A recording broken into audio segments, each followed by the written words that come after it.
and he has done wonderful work, and he returned back and joined uh, engineering college at Kakinada, and he was the first professor for electronics and telecommunication as far as Andhra Pradesh is concerned.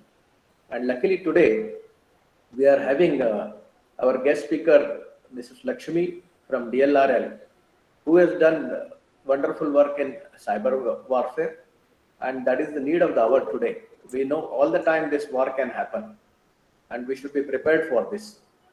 All other conventional warhead systems will be used only if required, means if it becomes essential as a last resort only.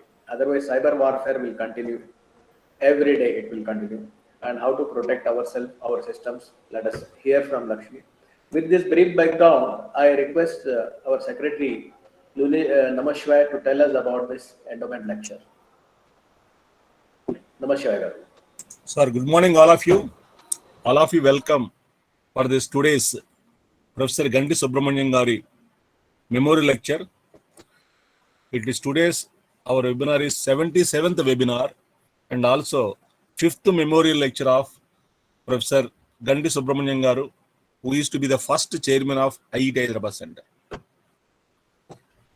So as you're all aware, our IIT Hyderabad Center continuously conducting the webinars, as well as we are finishing all the quota of memorial and also endowment lectures during the year. Last year also we are completed, and again during this year, that is July to June, in the series, it is already we are completed few endowment lectures, and today we are conducting this Professor Gandi Subramaniam 5th memorial lecture by Ms. Lakshmi, scientist of DLRL, Chandranayan Gutta, Hyderabad.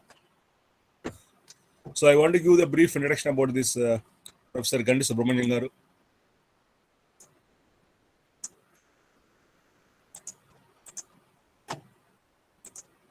So Professor Gandi Subramanian Garu was born on 13th April 1922.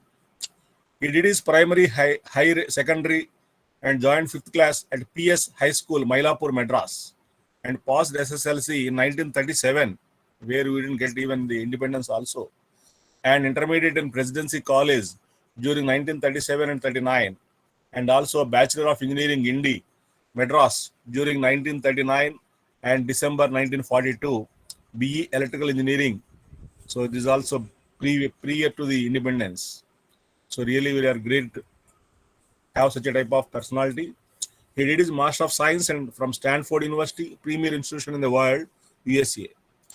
His education in USA, MS dissertation on the distortionless detection of carrier and suppressed double-sided banded signals under the guidance of H.H. Skilling, so who is the author of many books at Stanford University, and also Frederick M.S. Thurman, who is the Dean of Electrical Engineering at Stanford University, and did his internship at Marconi Instruments, New York. He worked as assistant professor electrical engineering during 1948-56, and Professor Hegde and Professor Jambulingam, his colleagues, worked as professor in electrical engineering at Engineering College, Kakinada, under Andhra University, that is before JNTU. After formation of Andhra Pradesh State, he was the first professor in electronics and telecommunication engineering in Andhra Pradesh during 1958 and 68, and principal Government College of Engineering, Kakinada, from 1968 and 69. He was the principal of Government Engineering College, Hyderabad, and registrar JNTU, and also director of JNTU during 1978 and 1980, and retired from JNTU, Hyderabad. He got married in 1948 and two children, Mr. Madan Mohan, alumni of ECK Kakinada during 1971, worked in Indian Army and also US citizen since 1995, and Dr. Krishna Ganti, ENT surgeon, lives in Tampa, Florida. So lives, and of course is left our, he died during 1997.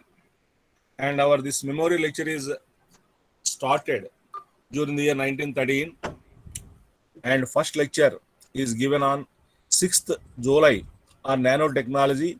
Professor N. Lakshminarayana, retired principal, JNTU College of Engineering, Kakinada, and developments in computer and hardware technology by Professor R. Govindarajulu, Professor of Computer Science, IIIT Hyderabad. And during 2014, we are conducted the second memorial lecture on disruptive technology, frugal innovation, and Social Change by Dr. BVR Mohan Reddy, Chairman and Managing Director, Infotech Enterprises Limited, Hyderabad, and also Internet Everything Technologies for India by Sri B. Sachyam, CEO, Neo Silica Technologies, Hyderabad. And during 2015, 26th June, some aspects of engineering education in India, Professor VSS Kumar, Vice Chancellor JNDUK, Kakinada. And last year, during 2020, December 20th, we conducted disaster recovery and business continuity planning by Srinivas Gorti, Director Technical Akshara Enterprises India Private Limited. Now, in this series, today we are conducting the fifth memorial lecture. So, once again, all of you welcome for this today's memorial lecture. Thank you, one and all. Thank you, Namashwar Garu. We all know that he has achieved very great heights as far as the Subramaniam is concerned. Not only he, some of his students also have done very well.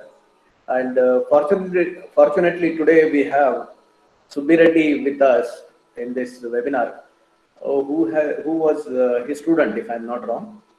Sir, if you would like to say something, you are welcome, sir. Subbi Reddy Garu.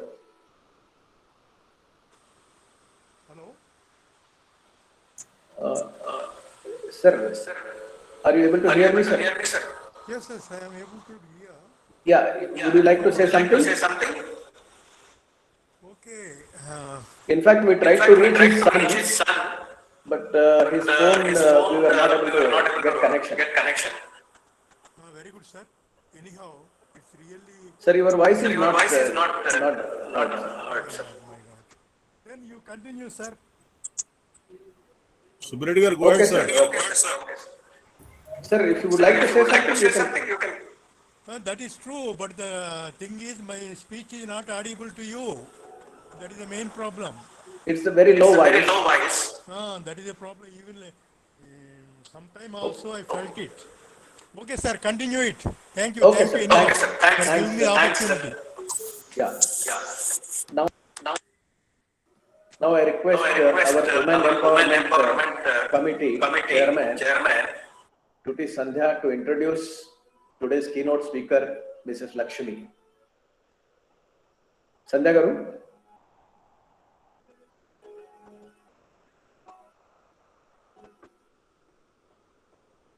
Devraj, can you confirm? Sir, 1 second, sir. 1 second. Yeah.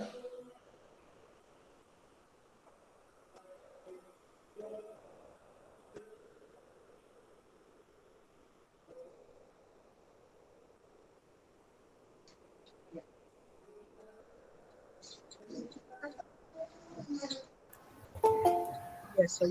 Very good morning, sir. Thank you for the opportunity. So, I take the privilege to introduce today's speaker, Ms. Lakshmi Garu.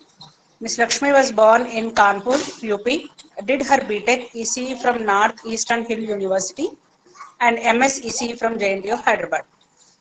Lakshmi Garu joined in DRDO in 1997. She has designed and developed communication systems for voice and data communication systems for services. These communication systems are deployed over a wide range of geographical area through a network. All these networks are configured by her.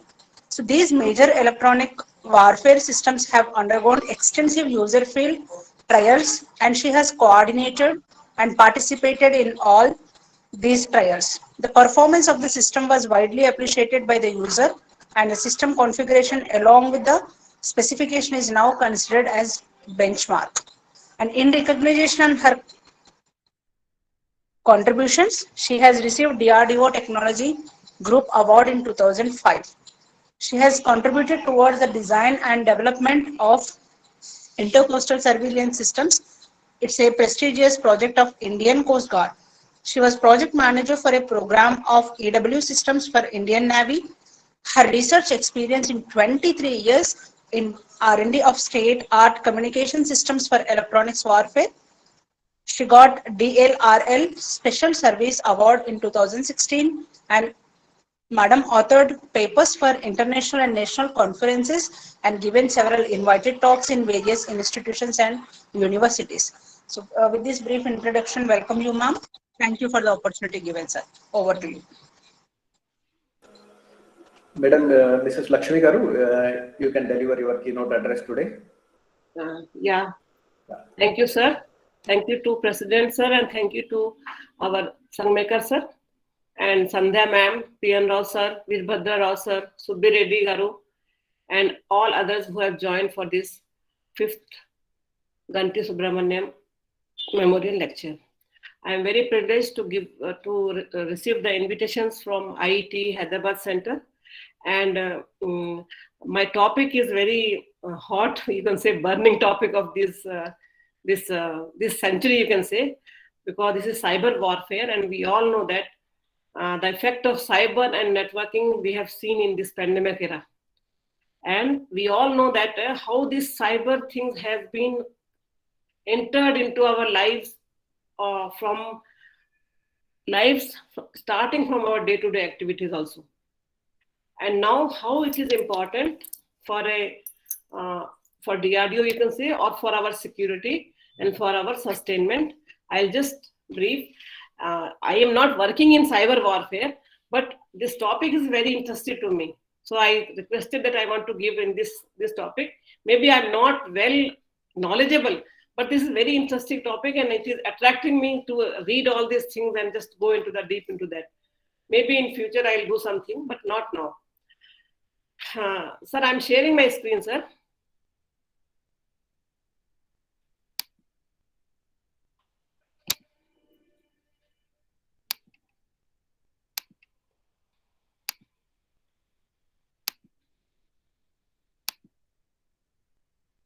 It's visible, sir? Yes, ma'am. Yes. Okay.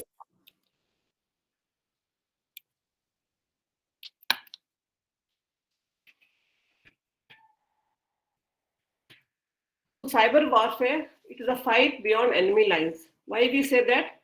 Because when there is a fight, when we say that there are war going on, there should be, if you go to that traditional wars, there are boundaries. A country is fighting another country, maybe a state is fighting another state. But when we say cyber warfare, there is no boundary lines.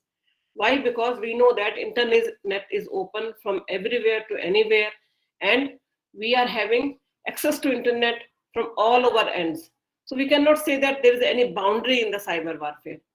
And why it is warfare? Warfare, as we all know, that it is something where we are in defensive mode, and we are in offensive mode, and we are in just quiet mode and getting the surveillance. We are in surveillance mode. But how it will be helpful, how it is true in the sense of cyber? How can we say that cyber is an offensive cyber or defensive cyber, or we are in the just surveillance mode? We are just keeping quiet and getting the data and monitoring it. So this is a new thing. So this is a new dimension. So cyber is a new dimension which is diminishing the boundaries. But is it information or electronic warfare? That I will see now. So these are just some things I have taken out from nets. How much important cyber warfare has become now. We see daily, one or another report saying that Pakistan, China, cyberspace terror. So they are creating a cyberspace terror. China to wage cyber war on India, and Pak cyber war provoking India online. So when we see all these reports, all these news, we started thinking, what is this new thing is coming up? Actually, this cyber and internet started mostly after 1990 in our India. They were known earlier, but in our India, we have started in 1990 onwards. And now, after 20 years, and after this maybe 2019-20 onwards, it has become a very huge thing there, because we all are now depending upon this internet for so many things, our knowledge flow, our information flow, our networking, all those things. So India is positioned among the third tier countries on the spectrum of cyber warfare. It means that we are still lagging. We don't have that much connectivity, and we don't have that much resources. We are still lagging behind the US and other countries. So we are in the 3-tier country. So now latest lately we have seen that the cyber attacks, how they are attacking, and what are the main important office where these attacks have been reported. So first comes the Prime Minister Office, then Ministry of External Affairs, then Border Police, and then of course DRDO also. DRDO has repeatedly said that our networks are not attacked. I don't know that is correct information DRDO spokesperson are giving or not, but we are sure that when cyber attack are there, the loss of information and theft of information is always there. Now what we can see that these cyber things they can cripple our transport system, and with the networking, with social networking, with so many things coming, Insta, Facebook, WhatsApp, there are so much propaganda, and that propaganda is sometimes it has become so much against of our ruling government or a certain society or certain sector of the society, that even the countries governments are overthrown, and these people are hacking banks, stock markets, everything, and they are taking the control of our power grid. So sometimes they are also able to attack our power grids and give the power failures. So now we can see the how much powerful these people have become. Those who are very much familiar with cyber things, we can cyber attackers or hackers or cyber terrorists, what all terms we can tell them. They are really playing. They can really play with our networks, our system, our infrastructure, whatever they want. So now let us see that what has become. In the olden era, our network, see I have written here, this is something in 1990, our right hand side, the network was very few. Now you see the new net. The new net is what? It is so much webbed. It is just like a very much webbed, interconnected thing. We are not sure where is the network. So why it has happened? Because of rapid development in information technology.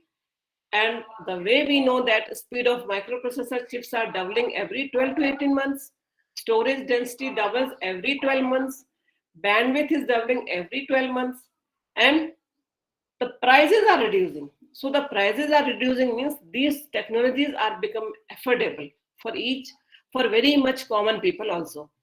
So what we see, many people are joining into these networks. So this new networks, whatever we are seeing, this new net, the new net is controlling everything, critical infrastructure and the public, and even we are just taking national security also. So they are controlling our public safety, national security, integrity, everything. These are controlled by these networks.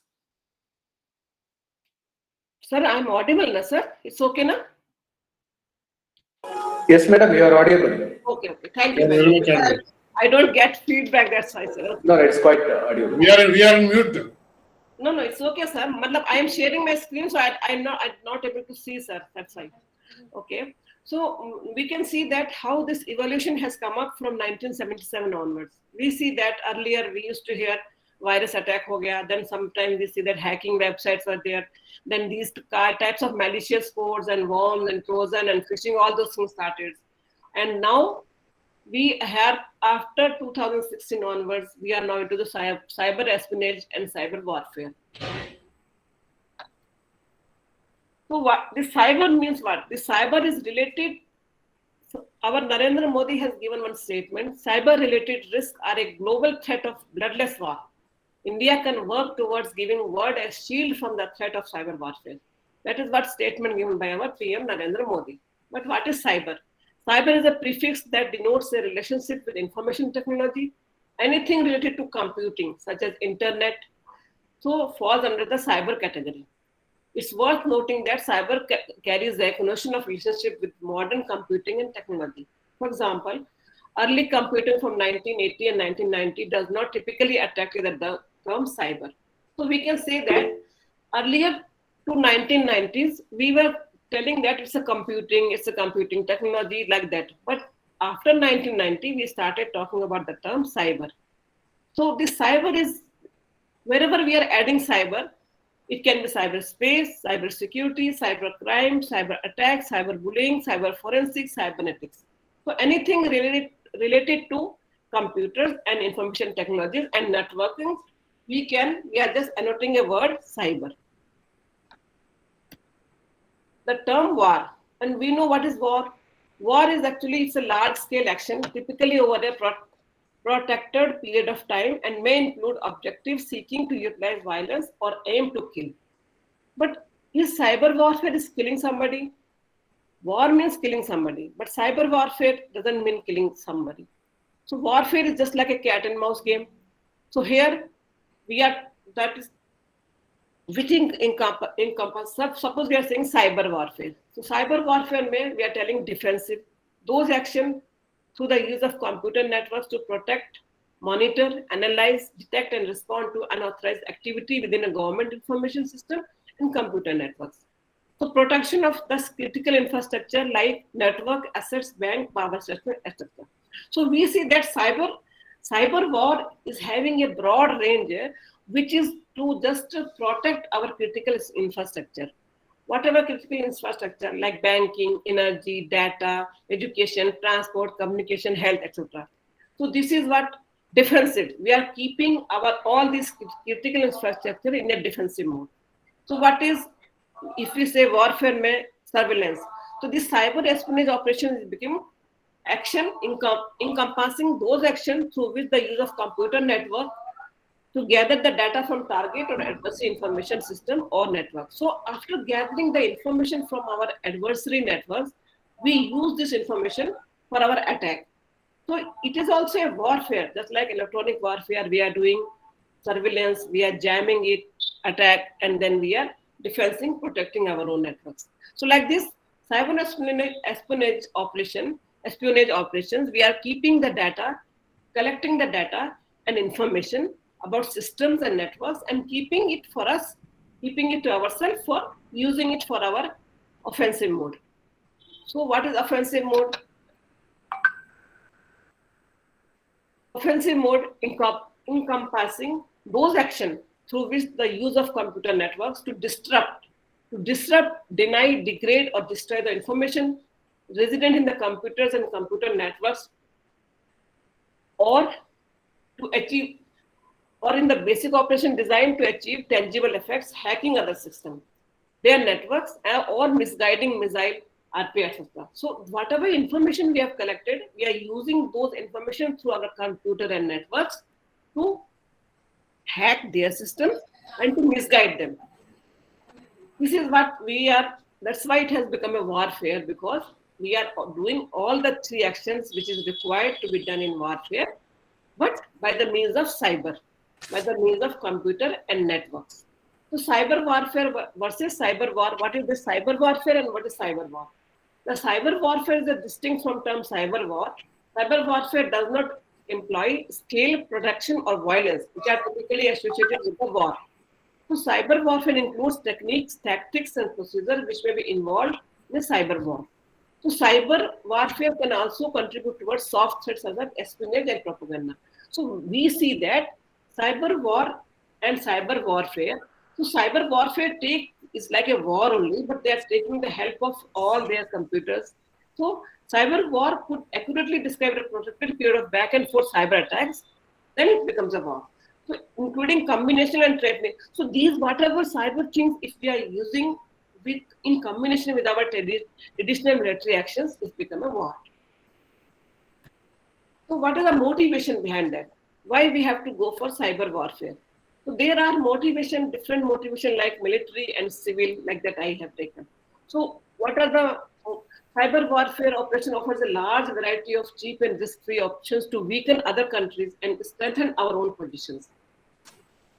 So we have to undertake the offensive cyber warfare because to attack for a long term, why we have to attack? For a long term geostrategic perspective, cyber offensive operation can cripple whole economy, change political views, agitate conflicts within or among states or nations, reduce their military efficiency, and equalize the capacities of high-tech nation to that low-tech nation, and use this and use access to the critical infrastructure to blackmail them.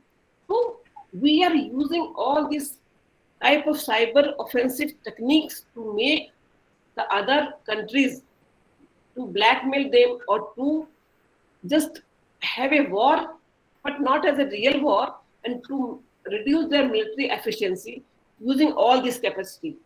So these high-tech nations are overpowering these low-tech nations because by using these cyber techniques.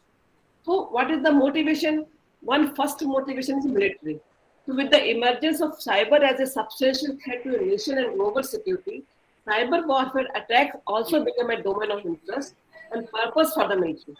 So military entity of a nation plans and conducts to achieve strategic, operational, or tactical computer networks, tactical. So we see that the military tactical gain. So the motivation, the military motivation behind this cyber warfare is that we have to gain for achieving the gain of strategic and operational or tactical gain.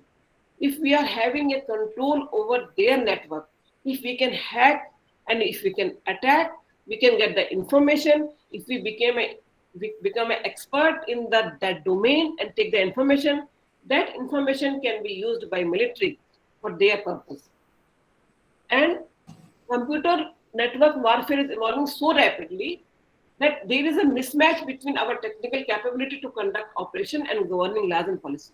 What I mean by that, see, these networks are changing so fast, they are evolving so fast. Whatever our capability to intercept them, to get the data, to get the information, to control them has not matching.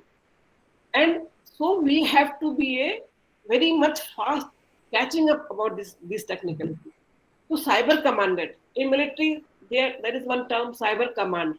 Cyber command is the newest global combatant, and its sole mission is cyberspace.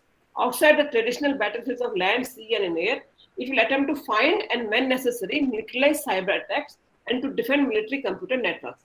So military people are having a motivation of cyber warfare, to be in cyber warfare, to get the commandant over these traditional battlefields of land, sea, and air, where they can get the information when it is necessary to neutralize the cyber attacks and to defend their own military computer networks. So what is the civilian motivation? Civilian motivation is that potential targets in internet sabotage include all aspects of internet, from the backbone of the web to the internet service provider, the varying types of data communication mediums and network equipment. This would include web service, enterprises information, client server systems, communication link, network equipment, desktop, laptop, everything. Electrical grid, financial network, telecommunication system, everything, whatever you can think of, which is connected to the network. So this cyber motivation behind this cyber attack, cyber surveillance, and cyber offensive defensive thing is that there are two motivations. One is civilian and one is military. Ultimately, we know the information should be there to control all these networks, which will in turn, we can have control over our all civilian infrastructure and military infrastructure and military power. So how they do it? So they do it by hacktivism. Hacktivism is a new term. It's not a new, this term is now very much used. So what is that? It's a politically motivated hacktivism involved it can be anything, but politically hacktivism involves the subversive use of computer and computer networks to promote an agenda and then to attack and sabotage. That will be seen as cyber warfare. So they know the knowledge, they are knowledgeable, they use the software tools to gain unauthorized access to computer system. And they can manipulate, damage, and they can cause widespread destruction. And they can even draw the attention, and they can publicize, disrupt, or select targets.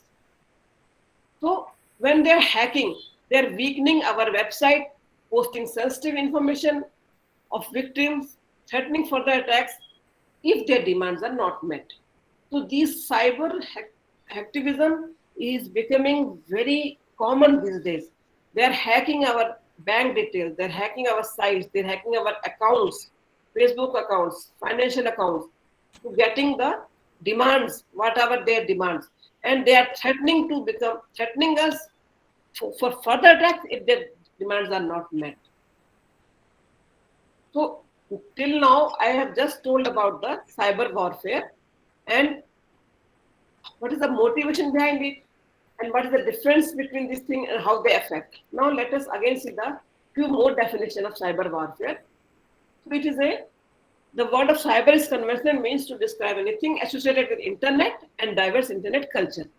So it has become very much prevalent and many hackers have been penetrating the networks of computer systems.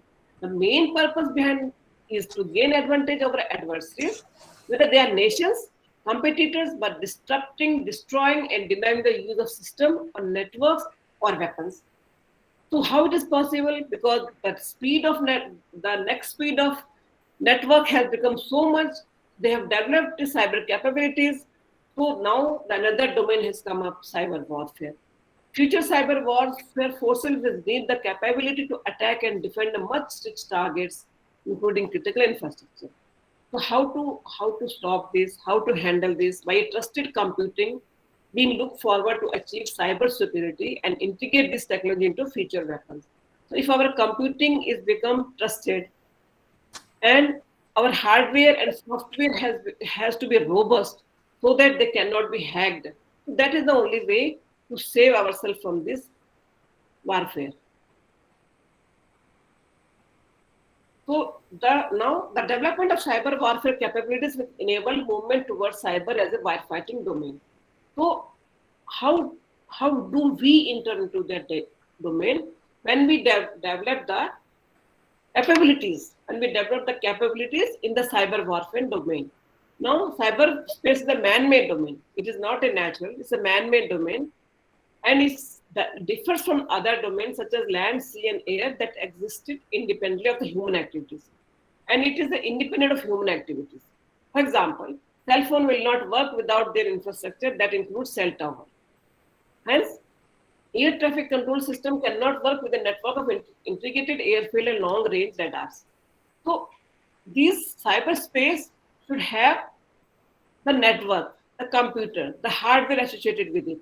So attacking an adversary resources in and through cyberspace as well as defending our own resources, ability to operate in cyberspace. We should develop domain knowledge, a wide-passing domain knowledge for attacking an adversary resources, and include our use information and information system to enhance and support our own air, land, sea, and space operation. So cyber warriors today focus on narrow subset of cyberspace, attacking and defending through internet protocol. Oh, 1 minute.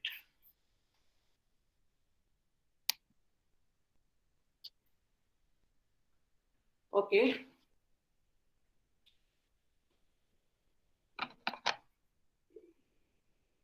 Good to just a minute, sir. Okay. So cyber, in what I have read somewhere, that cyber warfare will not work alone. It is having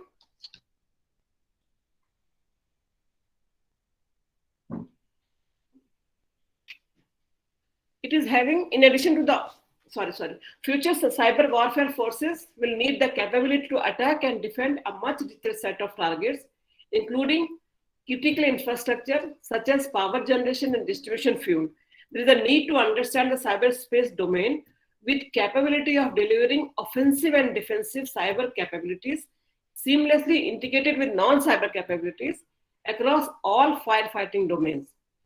In addition to the offensive and defensive capabilities, a transformed set of capabilities built upon the foundation provided by our current communication and information forces will establish the cyber domain. So earlier I told that we should have a firefighting domain knowledge. So what this knowledge should have? So it should have all the information like land operation, air operation, space, cyberspace, sea operation, other information. So this is a big, that information operation is a big set, and the cyber operation is a part of that. So this cyber operation is a subset of information operation. So information operation, we should have all the information. So this information is currently provided by communication and information forces. So in a cyber domain, we should have this establishing this communication and information forces also, that information also, which will be used in our offensive and defensive capabilities, which will enhance our capabilities, and it should be a foundation for providing the cyber operations. Now we see that cyber operation versus information operation. Cyber operation is a subset of information operation, which is operation is a electronic warfare, psychological warfare, are the other main component. So if we see that IO makes use of capabilities in all domain, including cyberspace also, to influence target audiences or adversary. So IO integration into military operation has been a problematic, but it should be, finally it has to be integrated for a wire fighting domain. Now we see this diagram. Here information is a big set, and cyber warfare is a small subset of this information operations.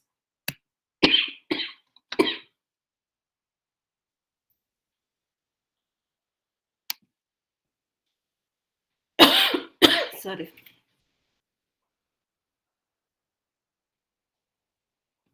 Chotu. Sir, एक minute, I have lost my presentation. Okay, okay.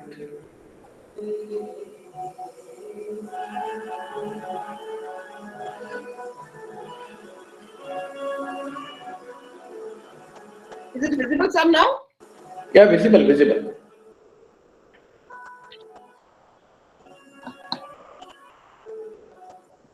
So we see that information operation is a big set, and this electronic warfare and psychological warfare and cyber operation is a part of it. So cyberspace warfare is the computer network operation component of information operation. It includes computer networks attack, computer network defense, and computer network exploitation. So like warfare, we are having three wings. So in cyber warfare, we are having also three wings. One is defense, one is exploitation, and another is attack. So cyberspace warfare is not like an electronic warfare or psychological warfare. So military deception, MILDEC or operational security, OPSEC, however, it supports and is supported by other capabilities also for all the other warfighting domains. Cyberspace warfare operations both support and are supported by the other domains also. So what is way forward? Way forward, the crux lies in the how best offensive and defensive cyber warfare capabilities are developed. Firefighting capabilities across the land, sea, and space domains relies upon the ability to maneuver freely within cyberspace. So if we see that we should have control over our land, sea, air, and space domains, but all these domains we are able to maneuver only when we are having a cyberspace, because now all these domains are connected through internet, through a big network. Even if we don't say internet is an open network, but if we see our military network or any other network, they are still connected by a network only. So we should maneuver. So why is this cyberspace network and that another network, they are same? They are same because if we are able to hack internet, you are having the capability of a hacking, then you can always hack other network also. So whatever network we are developing for military use or for our own DRDO use, that is also prone to hacking. So we should preserve that ability as a critical defensive requirement. So we should be very much able to preserve our defense, our requirement, and the ability to hold adversary to maneuver within their size, within cyberspace. So, but somehow we should not be allowed, or we should be able to protect ourselves and not to be allowed other people to maneuver into our cyberspace. So that is what that capability has to be developed. So what is way forward? We should have computing experts. Computing experts are looking forward to industry for next generation technology to achieve cyber superiority and integrate this technology into our future weapon. So we should have very much expert people, expert computers, computing experts. And then we should have to save capabilities of cyber advancement project seeks to safeguard mission in air and cyberspace from computer hackers. Its aim is to develop a next generation offensive and defensive cyber warfare capabilities and integrate technology into a military program that involve air and space security, intelligence, surveillance, and reconnaissance, rapid global mobility, global strike, and command and control. So we should, for be in that domain, in the cyber warfare domain with the superior things, we should have these capabilities. Trusted computers refers to a technological proposal that aims to make computing more secure through hardware and enhancement and associated software modification. Trusted computer involve design for secure input outputs. The approach may look into the different type of malware such as spyware and keyloggers to understand how system can be defended from these kinds of attacks. So for protecting our own things, we should have a trusted computers and secure hardware and secure software. And other approaches can be encryption keys, hash encryption strategies, and other state-of-art security standards. Then, trusted computers for warfighting are secured against cyber attacks and necessary for complex high-level military operations that achieve global situational awareness. Cybersecurity technologies must be immune to threats and have autonomous ability to modify themselves to avoid unforeseen attacks and emerging threats. So basic crux is that we should have a trusted computers associated with high-level encryption technologies and with secure hardware and software to secure our cyberspace. Now let us see what is happening in cybersecurity defense trends. How we are in defense, how we are doing the cybersecurity. So that cyber capabilities, defense capabilities rely on effective cybersecurities. Operating in low intensity, just a minute.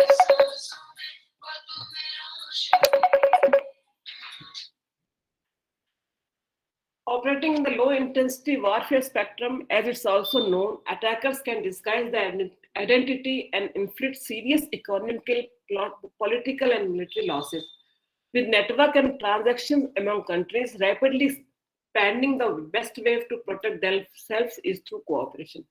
So what I mean to say that what are the trends of cybersecurity in the defense is, we are depending on the cybersecurity defense, effective cybersecurity policies, and then how operating in low intensity warfare spectrum, so that suppose if we have to use this network, how should we hide ourselves in this network so that it's not be visible, it's not be penetrable.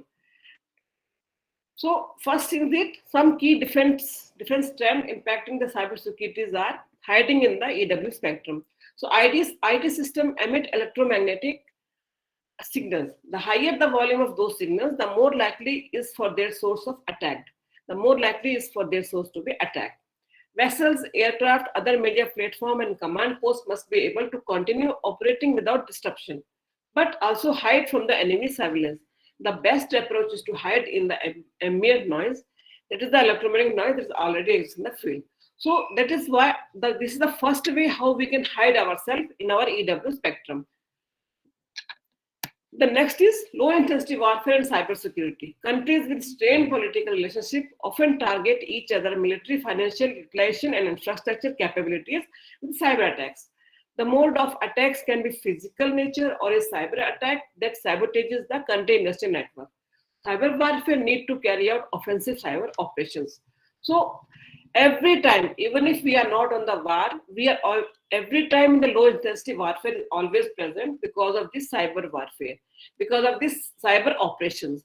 So this is how it's going on. So we have to, because of this, we are having a very strained political relationship with other countries. So personal recruitment and retainment. Our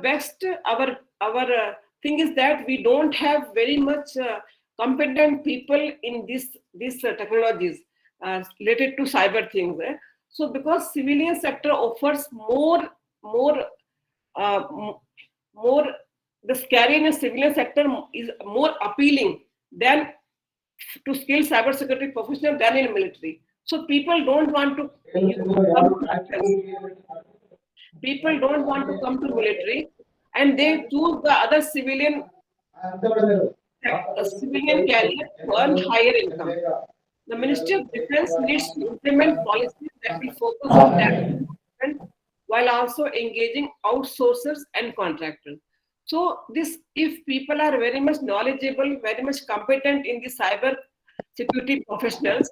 So they choose to go to, they choose civil career because they are having higher income there.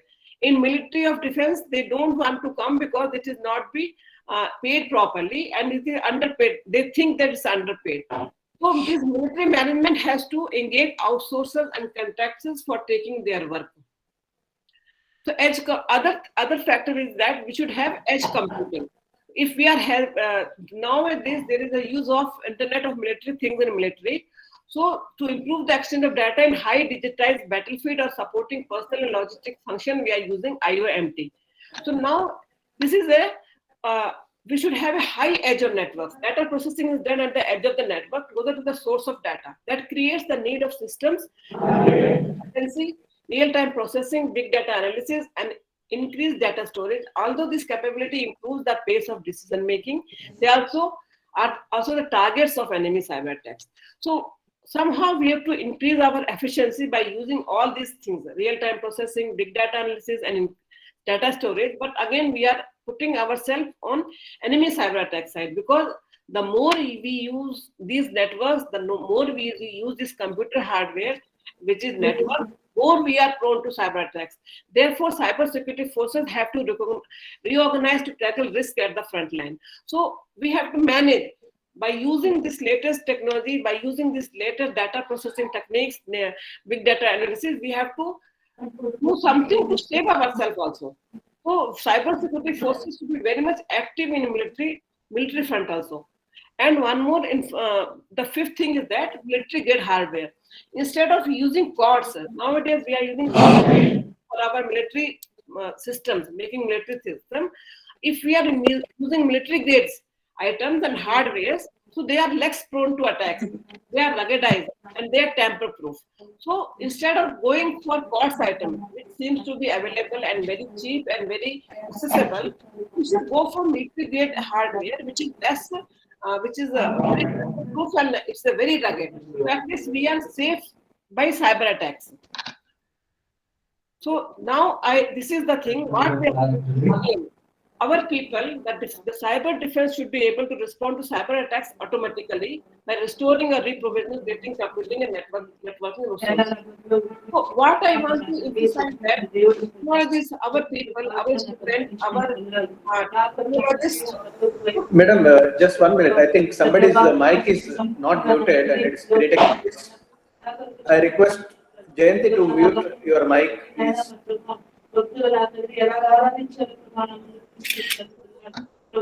Madam Jayanti, can you mute your mic? Some noise is coming. You are not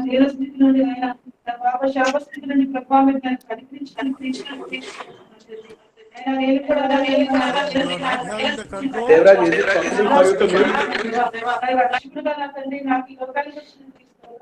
ఎవరో రక్షించే నన్ను ప్రభావం నా తండ్రి రక్షించడానికి దేవాలి యావత్తు నా తండ్రి Devraj, remove her from the group. ప్రభావం నాయన ప్రభావం ప్రాణాలు మొత్తం ప్రభావం నా కోసం నాయన సర్వశక్తుడైన దేవుడు నాకు కూడా గొప్ప కార్యం చేశాడు. Yeah, now it's okay, madam. Okay. Yes, sir. Screen is visible, sir? Yes, visible, madam. Okay. So what I want to emphasize that our technologists, our students, our people who have to work as a cyber force should have these technologies. They should include technology of the interest. They should be cloud architecture, code analysis, cyber modeling, decision support for cyber missions, design framework, evaluation, mobile and embedded device, and then means for recovery from attack. Suppose we are attacked also. Suppose we are cyber attacked. Our systems are hacked. Our information is hacked. Then we should know how to recover that. Then methods of non-traditional cyber security. So methods for data security, protocol development, risk management, secure developmental tools and techniques, standard for information exchange, trusted hardware and software, virtualization, zero trust computing. What I want to say that a cyber, when we say that we have to protect ourselves from a cyber attack, then we have to be in offensive mode for cyber attack for our adversaries. Then we should be very much thorough in this technology. These our people, our students, those cyber warrior, we say they should be very much thorough in one of these technologies to act when we are attacked like that. And we have to, for safeguard our own interest, we should be knowing these things. So these technologies will be for military platform and program for record with cyber components, share clouds, embedded computing, device, mobile platform, automation system, tactical system, and wire and wireless network. So recently our Bipin Rawat sir also was giving one of the lecture in Cybertech India. And he was telling that researchers want cyber technology that repel attack by enabling technologies to survive attack, by reprovisioning resources as necessary. The researchers also are interested in defensive cyber technologies to strengthen military computers and networking, and that defend against enemy cyber attack technology. So I mean to say this is now very much important. It is very much important now, as on date, we should have our own cyber force, cyber warrior, what we say, and we should be able to attack other people and defend our own networks and systems and infrastructure. So, and both in the civilian and in the military domain also. So the next war may well have to be fought on the internet only, where the country's vital networks and infrastructure would be on target. That will create bigger disruption than actual war. So this is what next war will be. Their front man-to-man war, it may be there, it may not be there, but cyber warfare is always present in the internet, is always there. So this cyber warfare is a continuous warfare. So we are having one agency in India that is known as Indian Computer Emergency Response Team. INSERT, they say. ICERT is an office within the Ministry of Electronics and Information Technology of the Government of India. It is a nodal agency to deal with cyber security threats like hacking and phishing. It strengthens security-related defense of India. Why I have put this? We should this Indian this CERT, ICERT should be very much strong now. People should be like a warrior, like they should be in this department working in and around of this cyber warfare thing, because cyber warfare is a continuous warfare, and we have to be always ready for that, for cyber warfare. So what are the challenges? Cyberspace has internet vulnerabilities that cannot be removed. We know that cyberspace is always open because there are innumerable entries point to the internet. Internet technology makes it relatively easy to misdirect attribution to the other parties. So when we see this network is open from all the ends, anybody can enter into the network from any point. So computer network defense techniques and tactics and practices largely protect individual system and network rather than critical operational misses. Attack technology outpacing defense technology. So this is a challenge. Whenever we are trying to defense our system, our network, the attacking technologies outpasses it. So national states, non-states, actors, individual are all peer level are capable of waging attacks. So we are not sure where they're attacking. So all the level, nations, states, everybody is all capable of waging attacks. So what is the strategy, leadership, defense in depth? This I just tried to put one picture. It is telling that we should predict that kahan se aayega attack, where the attack may be, predict the most likely attacks, targets and method. Then how to prevent, we should secure our computing environment.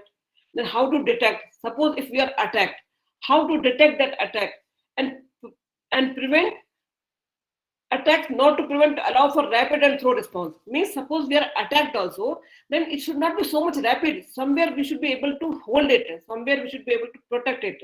Then suppose we are attacked finally, how to respond it, how to get our data back, how to get to normal state. So these are all challenges. So it is just a circle. So we have to take care of at every point of the circles. Then towards 2025, smart security solution to protect. So now we say that the application of artificial intelligence and machine learning allow us to develop smart security solution as follows. Smart security solutions typically possess the following features: space-time awareness, learning, adaptation, and self-organization, massive memory and storage, sustainability, scalable network architecture, decision focus, system integration. So when we are moving towards 2025, we should move towards smart security solution with all this, whatever I tried to put one slide from the internet only, with all the help of AI and big data and knowledge data mining, we should be able to secure our networks. So this is thank you for me, but I have kept other slides also like cyber resilience, cyber survivability, and this is a model, zero trust model, how it helps one time like this. And these slides I left with IET, so that if somebody is interested can read all those things. So my presentation is over, sir. Yeah, thank you for your excellent lecture. Though you said it is not your expert topic, but you have done most of the coverage you have given. And today we are all under the threat. It is not only beyond the boundary, but inside the boundary also we are having threat. And many of us have undergone this hacking. In fact, I myself faced this kind of problem. I lost some money when it was my account was hacked. I couldn't get it back. So I think everyone is under threat. Excellent presentation it was. So I request the participants if they have any questions and can Madam, very excellent coverage of the subject matter.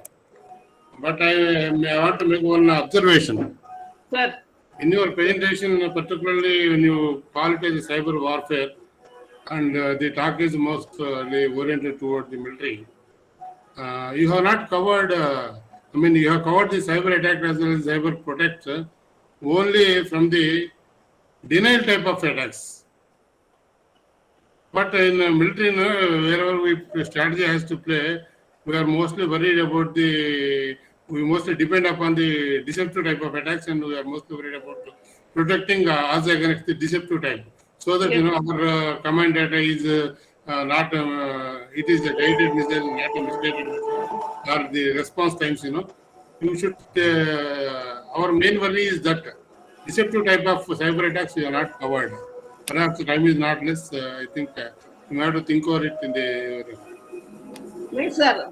I told that this is only I'm interested in this topic. This is not my topic. You know that I am working in EW, but this is very interesting topic. But nowadays, people have it is so much attacks are there in the cyber warfare. So I'm getting interested. So I thought, sir, it is not my topic, but still I want to give in this topic because I want all of us, all senior people, all students to think in this direction and start working in this technology. What is required for future now? So, because as we listed so much technologies, what people should do, and they should be. I know many people are very much interested in this ethics hacking and all those things they say. So, but if they really start working in that, we should be able to protect our networks. Sir. The thing is that we don't have that much knowledgeable people, sir, as I know. I agree. What I am saying is, even in our commercial domain, also in banking frauds and all the things are also. That is because of the deceptive attack by the attacker. If you know that that is a wrong fellow, will not enter into that trap, That's why I said that deceptive type of attack, so you should somehow, some coverage, you can write in some of the lecture. Thank you. Yes, sir. But it is a very good coverage of the subject matter. Yes, Veerabhadra, please. Thank you, sir. This is actually for the general knowledge of the gathering I am giving. DRDO has got 2 laboratories which work on this type of security. One is called Joint Cipher Bureau. Another is called Scientific Analysis Group. These 2 people work on the security part of it. Actually, 2 months back, there is a conference at SAG, International Conference, and the people have come out in collaboration with University of Moscow, Russia. Very simple mechanism by using square Latin squares. Anyhow, these are the simple things only. Most of it is like our Padmaviham in Mahabharata. Everyone knows how to enter it. It is too difficult to come out of that. That is the main thing. We have to design such a Padmaviham wherein everyone will be able to enter And Latin square is one that of the one algorithm which resembles to that one, and it is developed with in collaboration with the University of Moscow. For 2 years, it was a contract with them. Luckily,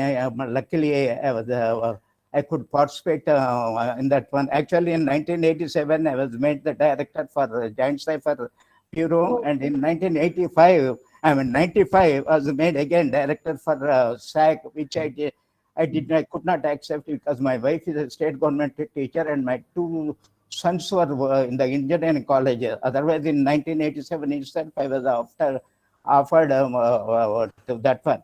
And a lot of work is going on, which is not published. But DRDO is working very much on these things because it is the essential one. Only you know about the DLRL, what we call electronic warfare. That came only, that name only came only after 1984. So from 1961 to 1983, DLRL was also involved in this particular communication thing. There used to be a division known as the Communication Division, headed by one Mr. Chatterjee, then Dr. Chakravarti in DLRL. Those things, I worked in DLRL. I worked in DLRL. I worked in DLRL from 1967 to 1992. 25 years I worked. So that's what only thing is, in the country, the people have developed and they have come out with a very nice algorithm in collaboration with the University of Moscow, Russia. Thank you. Yes, sir. That is one part of it. Whatever we have worked that time, it was only encryption and cyber system. No, sorry, cipher systems. We were working in cipher systems and we were working on encryptions. Even the SAG and our JCB, JCB was used to grade our encryption system, actually, encryption algorithm. So I also know that. But now this cyber is something very much different, sir. They come from any direction to any network, do whatever harm they want to do it, take information, use that information. That is a totally different domain, sir. So I don't know how to tackle that, sir. How to stop that? What to make our own defensive system? How to make that is a thing, sir. Nowadays, that is not my field, but I'm really much. I really think about all this. No. I said it is for the general knowledge. I'm telling one very nice algorithm has come out. It's a very simple and a simple process can be used. You take, for example, everyone talks about RSA. People will not be able to work with RSA because people should know what are the good prime numbers. For that, we have to take the help from some other agency. So, but in the case of this Latin square thing, even an intermediate student can work, and a simple 16-bit processor will work. Even FPGA can be used to realize that the new algorithm which has come out, which there was an international conference for 2 days at the only 2 months back it was held. Yes, sir. Yes, sir. Okay, thank you. Right. Thank you very much, sir. Sir, I think, sir, Appapati Garu, your mic is muted. I think you are trying to ask something.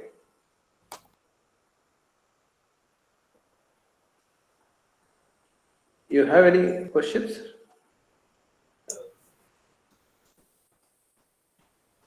We are not able to hear Sir, you.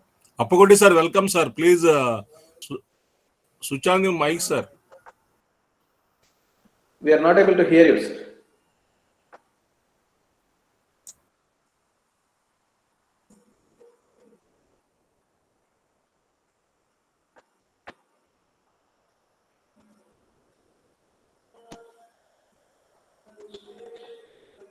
I think he has some question. He's trying to talk. I think some problem with the audio.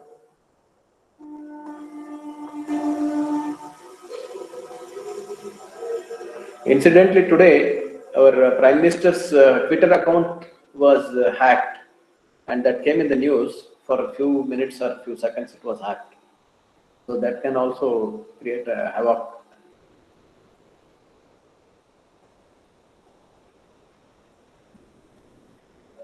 Madam, your mic is muted. sorry. What I'm telling, PMO office is in the number one list. Yeah, you is the told number me. one list for hacking. All the hackers will try to hack that office first. Sir, anybody has got any question? But when the medium is optical fiber, how anybody can enter anywhere?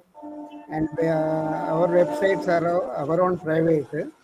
Can you give me some small example how anybody can enter anywhere when we have our own medium is optical fiber and we have our own websites? So how people can enter our, just a layman question. Maybe, sir, because the hackers are also among ourselves only, sir.